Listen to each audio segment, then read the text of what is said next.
हरे कृष्णा। राधे राधे भक्तों। आज मैं आपको गुणवती का कार्तिक व्रत से पुण्य से सत्यभामा के रूप में अवतार और भगवान के द्वारा शंखासुर का वध और वेदों का उद्धार, इसकी चर्चा अपनी वीडियो में करूंगी। अगर आप मेरे चैनल पर नए हैं तो कृपया मेरी वीडियो को लाइक शेयर और सब्सक्राइब जरूर करें ताकि आपको मेरी आने वाली वीडियो का नोटिफिकेशन भी जल्दी मिले। तो आइए चर्चा करते हैं। सूत जी कहते हैं, एक समय हर्षोल्लास से प्रसन्न मुख वाली देवी सत्यभामा ने भगवान श्री कृष्ण से कहा, भगवान मैं धन्य हूँ, कृतकृत्य हूँ और मेरा जीवन सफल है। प्रभु मैंने पूर्व जन्म में कौन सा दान व्रत और तप किया है जिससे मृत्यु लोक से जन्म लेकर मैं आपकी अर्धांगिनी हुई। जन्मांतर में मेरा कैसा स्वभाव था, मैं कौन थी और किसकी पुत्री थी जो इस जन्म में आपकी प्रियतमा पत्नी हुई, ये सब बातें मुझे बताइए।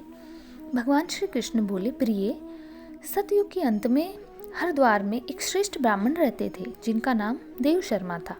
वे अत्रि कुल में उत्पन्न हुए थे और वेद वेदांगों के पारंगत विद्वान थे।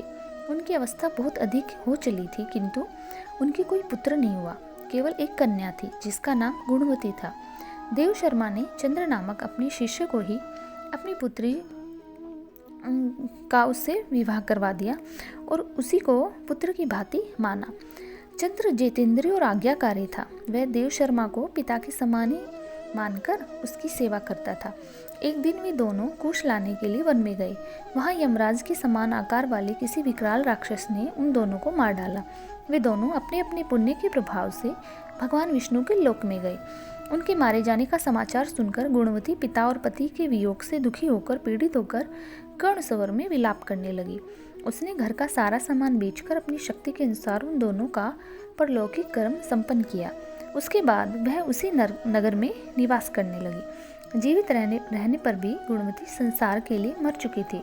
उसके होश संभालने के बाद से मृत्यु पर्यंत 2 व्रतों का विधिपूर्वक पालन किया। एक तो एकादशी का उपवास और दूसरा कार्तिक मास का भली भांति सेवन। इस प्रकार गुणवती प्रतिवर्ष कार्तिक का व्रत किया करती थी। एक समय जबकि वह रुग्णा थी, उसके सारे अंग दुर्बल हो गए थे और ज्वर से वह बहुत पीड़ित थी। किसी तरह धीरे धीरे चलकर गंगा जी में स्नान करने के लिए वह गई। जो ही जल के भीतर घुसी, शीत से पीड़ित हो कांपती हुई गिर पड़ी। उस व्याकुलता की दशा में ही उसने देखा कि आकाश से विमान उतर रहा है। मृत्यु के पश्चात वह दिव्य रूप से उस विमान पर बैठकर बैकुंठ लोक को चली गई। कार्तिक व्रत के पुण्य से वह मेरे समीप रहने लगी। तदंतर ब्रह्मा आदि देवताओं की प्रार्थना से जब मैं इस पृथ्वी पर आया तब मेरे साथ मेरे समस्त पार्षद भी यहाँ आए। भामिनी, ये सब यदुवंशी मेरे पार्षदगण ही हैं। पूर्व जन्म के देव शर्मा ही तुम्हारे पिता सत्राजीत हुए और वे चंद्र नामक ब्राह्मण ही इस समय अक्रूर हुए हैं और तुम वही कल्याण में गुणवती हो। कार्तिक व्रत के पुण्य से तुम मेरे लिए अधिक प्रसन्नता देने वाली बन गई। पूर्व जन्म में तुमने जो मेरे मंदिर के द्वार पर तुलसी की वाटिका लगा रखी थी, उसी का फल है कि इस समय तुम्हारे आंगन में यह कल्प वृक्ष शोभा पा रहा है। तुमने जो मृत्यु पर्यंत कार्तिक व्रत का अनुष्ठान किया है, उसके प्रभाव से तुम्हारा मुझसे कभी भी वियोग नहीं होगा। प्रिय, पूर्व काल में राजा पृथु और महर्षि नारद का इस विषय में जो संवाद हुआ है उसको सुनो। पृथु के पूछने पर नारद जी ने इस प्रकार कहना आरंभ किया। प्राचीन काल में शंख नामक एक असुर था जो समुद्र से उत्पन्न हुआ था। उसने इंद्र आदि समस्त लोकपालों के अधिकार छीन लिए। देवता मेरुगिरी की दुर्गम कंदराओं में छिपकर रहने लगे। उस समय दैत्य ने विचार किया, यद्यपि मैंने देवताओं को जीत लिया है तथापि वे बलवान दिखाई देते हैं। अब इस विषय में मुझे क्या करना चाहिए? यह बात तो मुझे अच्छी तरह मालूम है कि देवता वेद मंत्रों के बल से ही प्रबल प्रतीत होते हैं। अंत में वेदों का ही अपहरण करूंगा, इससे सब देवता निर्बल हो जाएंगे। ऐसा निश्चय कर वह दैत्य ब्रह्मा जी के सत्यलोक से शीघ्र ही वेदों को हर लाया। उसके द्वारा ले जाए जाते हुए वेद भय से उसके चुंगल से निकलकर भागे और यज्ञ मंत्र और बीजों के साथ जल में समा गए। शंखाचूर उन्हें ढूंढता हुआ समुद्र के भीतर घूमने लगा किंतु उसने कहीं भी किसी भी जगह वेद मंत्रों को नहीं देखा। इधर देवताओं ने भगवान विष्णु के पास जाकर उनकी स्तुति की। तब भगवान जगे और इस प्रकार बोले, देवताओं, मैं तुम्हारे गीत वाद्य और मंगल साधनों से प्रसन्न होकर तुम्हें वर देने के लिए उद्यत हूँ। कार्तिक शुक्ल पक्ष की एकादशी को तुमने मुझे जगाया है, इसलिए यह तिथि मेरे लिए अत्यंत प्रतिदायिनी और माननीय है। शंखाचूर के द्वारा हरे गए संपूर्ण वेद जल में मैं स्थित हूँ मैं सागर पुत्र शंख का वध करके उन वेदों को भी अभी लाए देता हूँ। इस कार्तिक मास में जो श्रेष्ठ मनुष्य प्रातःकाल स्नान करते हैं वे सब यज्ञ के अविभूत स्नान द्वारा भली भांति नहा लेते हैं। आज से मैं भी कार्तिक में जल के भीतर निवास करूँगा। तुम सब देवता भी मुनीश्वरों सहित मेरे साथ जल में आओ। ऐसा कहकर मछली के समान रूप धारण करके भगवान विष्णु आकाश से जल में गिरे।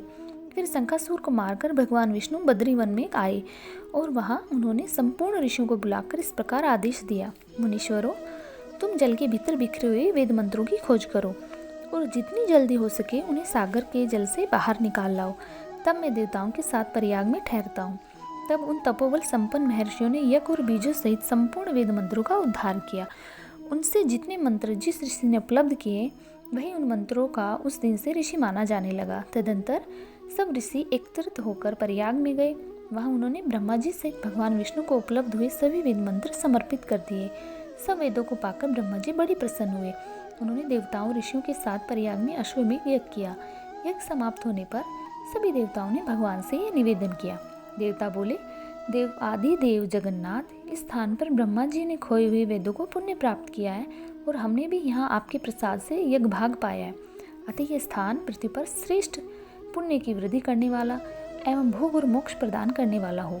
साथ ही यह समय भी महापुण्य में ब्रह्मघाती आदि महापापियों की भी शुद्धि करने वाला हो और ये स्थान यहाँ दिए हुए दान को अक्षय बना देने वाला भी हो।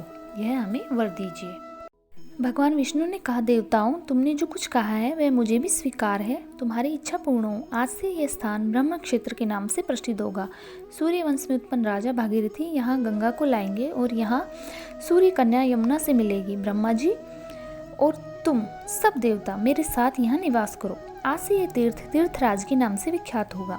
तीर्थराज के दर्शन से तत्काल सब पाप आपके नष्ट हो जाएंगे। सूर्य जब मकर राशि में स्थित होंगे उस समय यहाँ स्नान करने वाले मनुष्यों के सब पापों का यह तीर्थ नाश करेगा। यह काल भी मनुष्यों के लिए सदा महान पुण्य फल देने वाला होगा। माघ में सूर्य के मकर राशि में स्थिर होने पर यहाँ स्नान करने से सालोक्य आदि फल प्राप्त होंगे। देवादिदेव भगवान विष्णु देवताओं से ऐसा कहकर ब्रह्मा जी के साथ वहीं अंतर ध्यान हो गए। तत्पश्चात इंद्रादि देवता भी अपने अपने अंश से प्रयागराज में रहते हुए वहाँ से अंतर ध्यान हो गए। जो मनुष्य कार्तिक में तुलसी जी की जड़ के समीप श्री हरि की पूजा करता है वह इस लोक में संपूर्ण भोगों का उपभोग करके अंत में वैकुंठ धाम को जाता है। हरे कृष्णा। मेरे आगे आने वाली वीडियो में आप कार्तिक व्रत के पुण्य दान से एक राक्षसी के उद्धार का श्रवण करेंगे। जय हो केशव, जय हो माधव।